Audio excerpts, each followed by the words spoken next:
Hey everybody, welcome back to the channel. I greatly appreciate you stopping in today, hanging out with us for a little bit. I've got quite a few different things to do today, so this video is probably going to be all over the place, but it's kind of one of those Saturday catch-up days where there's just a lot of different things going on and trying to accomplish a few, little bits and pieces of different things. But I wanted to bring y'all along and share what was going on the farm today. So one of the things we're going to be working on is trying to get this pile of maple here bucked up. It's been sitting here on these 4x4s for a little bit of time, and I did start working on some of this oak, which I've got just a little bit left of it. But I want to get this maple, get it bucked up and get it split, and start getting it out for next season's bundle wood and campfire wood. And then I also need to be able to access this gate, because I've got some things going on over here that I need to be able to go back and forth through this gate. And the way it's hinged, I can't open it down here, so it has to swing out. So that means I need to get this out of the way. But that's one of the things we're going to work on today. And then I've got a customer coming to pick up some campfire wood, just a little small order of that.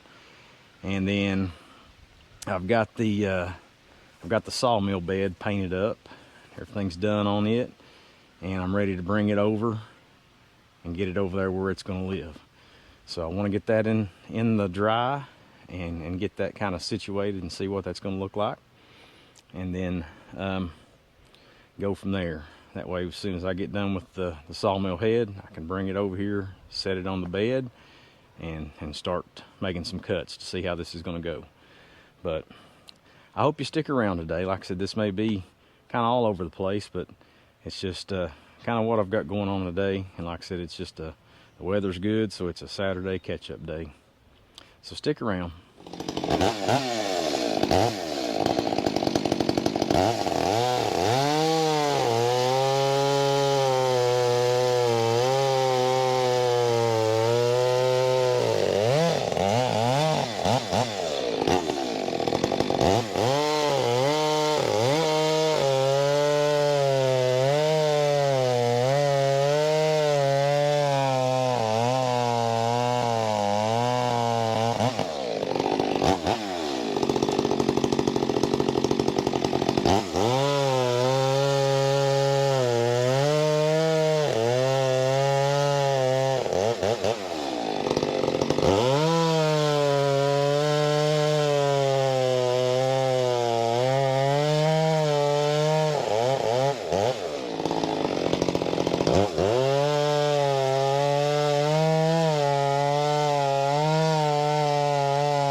All right, I think that's pretty close to where I'm gonna keep it. I wanted to keep everything kind of that way to make it easier to load, you know, right there from the forks of the tractor. And I wanted to leave quite a bit of room here so I can get here and turn logs and still have plenty of room right here. Of course, this middle 6x6 is going to come out. I'm going to take it and probably move it back to here somewhere, because I would eventually like to enclose this end right here to keep weather off of the actual sawmill head, because I'm going to put it right here, or keep it down here on this end and always saw that way. And then my discharge will be on that side, so hopefully I can blow all that sawdust outside and then just be able to come down through there and scoop it up when it piles up. So I think everything's going to work out. The only thing that worked kind of backwards that I wanted it to, my log stops are on that side, which is okay, but if I'm bringing a log in here and I set it down and it rolls, I don't have anything to stop it here from rolling over. So what I think I'm going to do, these round pipes right here, there's actually a pocket right here where that pipe is bigger than the square tubing. So I think what I'll do is make me some type of a stand, a pipe or something, and I can just slide down in that and slide down in this one over here. And then when I dump my logs over onto the bed, I don't have to worry about them rolling over here. And then once they're up here, then of course I can roll them over on the stops, get everything clamped down, and then pull the pipes out and I'm good to go. So that was the only thing that I didn't really like about the orientation. But like I said, the pros from it sitting this way outweigh the cons. So we'll deal with that one way or another. It definitely fit in here just how I was kind of wanting it to. Got plenty of room. Got room on the ends to walk around. I also think I'm going to enclose this end right here, to keep weather from blowing in this way. And then for the most part, everything should stay pretty well dry. And then, once I cut my slabs or whatever, I'll keep the tractor parked right here, slide the slabs right over onto the forks, and be able to haul them out from there. I went with Kubota orange on the color, and I used the Rust-Oleum industrial farm and implement paint, oil-based paint. And the biggest reason I went with that, I sprayed it out of quarts, but you can also buy the spray cans to do any touch up, and everything should match out really well since it's the same paint. So I'll of course have some touch ups to do, especially right here on the pipe where I had that sitting, and then just general touch up that might occur, from scratches and dings and all that stuff. But which it doesn't have to look pretty, I just don't want it to rust. So but that was the reason I went with the Rust-Oleum Kubota orange.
All right, guys, I think that's going to wrap it up for this video. I appreciate you sticking around. We got quite a bit of wood bucked up in the bed of the dump truck here. Mostly maple. We got a little bit of red oak mixed in there, just a couple rounds, but pretty good load of maple rounds. Should make a pretty decent amount of firewood. I'd say at least a face cord and a half, face cord and 3/4, something like that. But this will definitely help me to replenish the bundle wood that I'm selling here lately. So definitely need that. And This maple, of course, it'll definitely season out a lot quicker and get to use it a lot sooner. So, plus I got the got that cleaned up there where I can get that gate open. So, got the garden tilled up. I'm gonna get some corn planted maybe tomorrow or something, and now that it's dried up just a little bit, I was able to get it tilled, and got some potatoes and onions planted already, but I'm a little bit behind on everything else. We've just had so much rain, it's been really hard to get the ground worked up and get things planted, but I think we'll still be okay. They'll just be a little bit later in the season, but that'll be all right too. But either way, I appreciate you sticking around with me, and I hope to catch you on the next one. We'll see you.